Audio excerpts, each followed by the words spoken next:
lesson, kids need page 137 and 138 printed, and then a pencil and a calculator and somewhere else to write some things. You start off by drawing out this this power, 3 to the power of 5, and talking about what a base is, what an exponent is, and talking about how multiplication is repeated addition. So 5 times 3 is 3 plus 3 plus 3 plus 3 plus 3.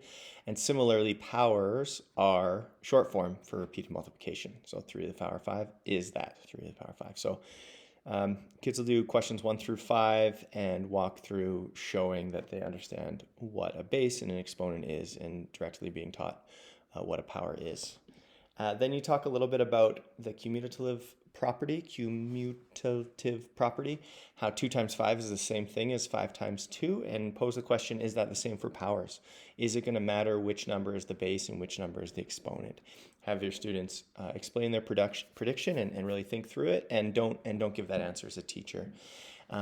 After you've given some time for that, then the students work through this investigation, which should prove that it does actually matter. And this is a good point to emphasize that sometimes your mathematical conjectures, even if they're strong logically, they might not be correct, and revisiting and revising your conjectures is important in math.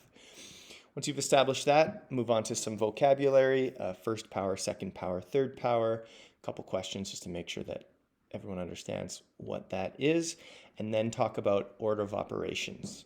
So what comes first, addition or multiplication, and why, and then when should powers be evaluated in the order of operations. And hopefully you get to the idea that they should come before multiplication, and then we're going to revise our order of operations. So we've got brackets, then powers, then multiplication, division, left to right, then addition and subtraction, left to right. There's an example here that you can point out, and this is a point to pause and have students write down these order of operations in their notebooks. They might bring up BEDMAS, and that's fine.